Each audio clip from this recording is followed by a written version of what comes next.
Assalamualaikum warahmatullahi wabarakatuh. Perkenalkan, nama saya Rifki Ali dari kelas Sistem Informasi Reguler B 2018. Di sini saya akan menjelaskan isi dan jawaban saya dari tugas mata kuliah ERP atau Enterprise Resource Planning.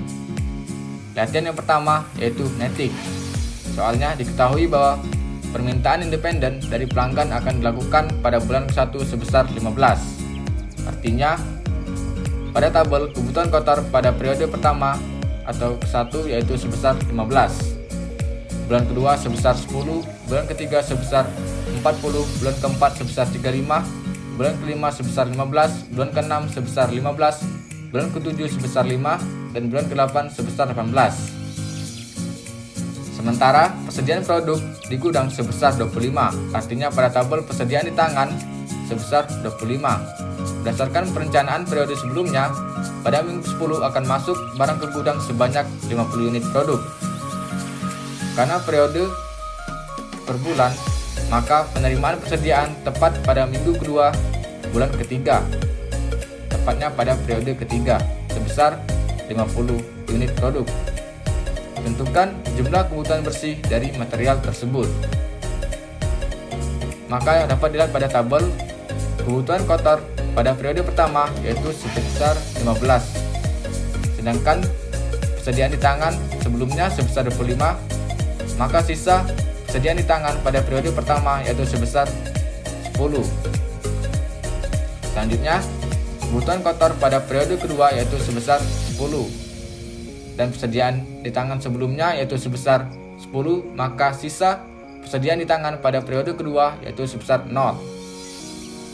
Selanjutnya, periode ketiga, kebutuhan kotor sebesar 40 dan penerimaan persediaan sebesar 50, maka sisa persediaan di tangan pada periode ketiga yaitu sebesar 10.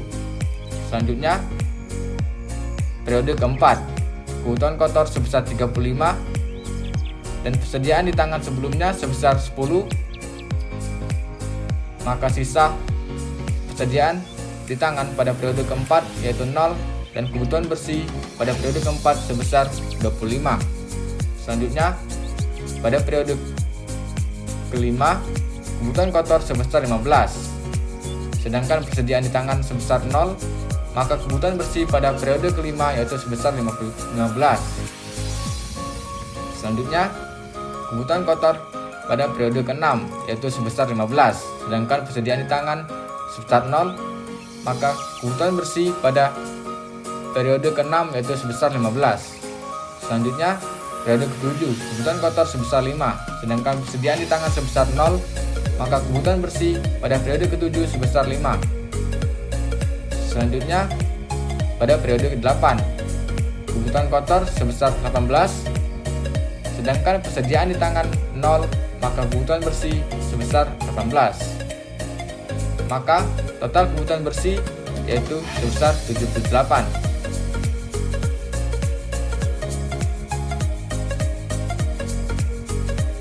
Selanjutnya, latihan kedua yaitu loading menggunakan metode L4L atau load for load. Sebelumnya, definisi dari metode ini yaitu suatu teknik penentuan load size yang jumlahnya sama dengan jumlah pesanan atau kebutuhan. Dengan demikian, L4L menyusun pesanan yang direncanakan tepat sesuai dengan kebutuhan bersih, memproduksi secara tepat apa yang dibutuhkan setiap minggu, sehingga meminimumkan biaya simpan dan tidak memperhitungkan biaya setup dan keterbatasan kapasitas.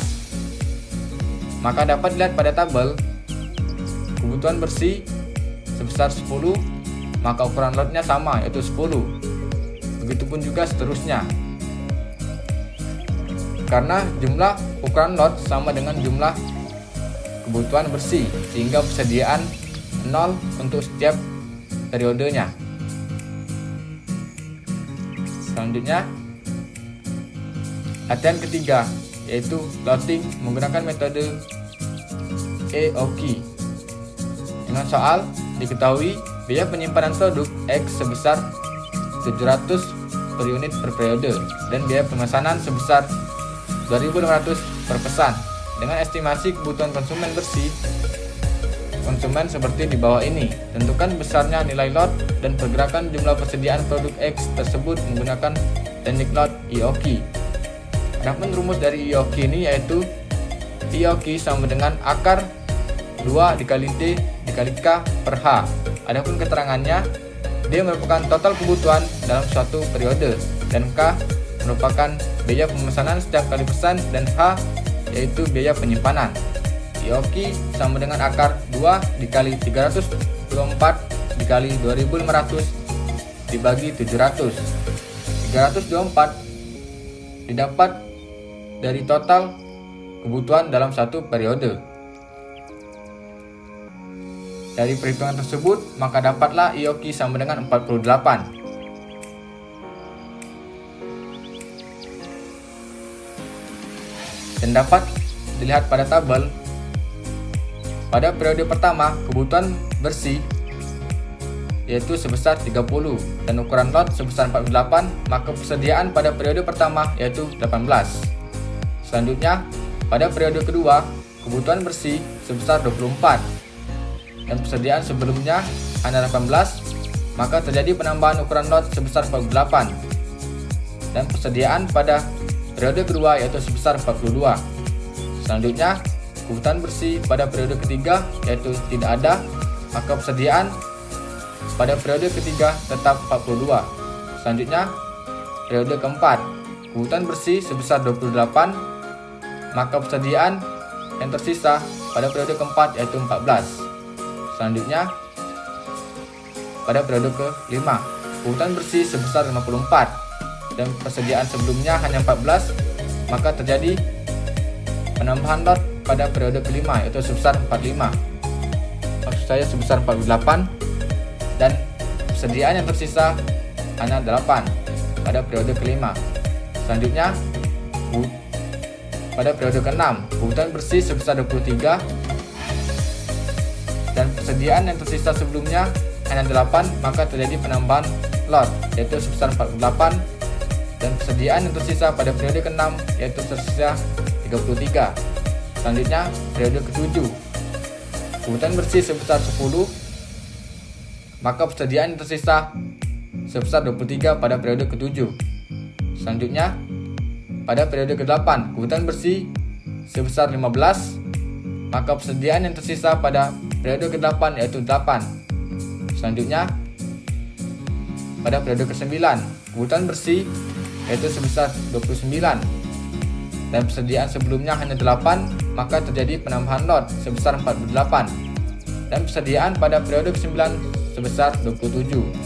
Selanjutnya, pada periode ke-10, kebutuhan bersih sebesar 45 dan persediaan sebelumnya hanya 27, maka terjadi penambahan ukuran lot pada periode ke-10 yaitu sebesar 48 dan persediaan yang tersisa pada periode 10 yaitu sebesar 30.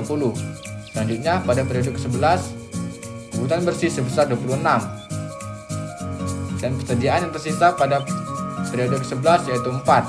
Selanjutnya, pada periode ke-12, kebutuhan bersih sebesar 40 dan persediaan sebelumnya hanya 4, maka terjadi penambahan ukuran lot sebesar 48, maka persediaan yang tersisa pada periode ke-12 sebesar 12.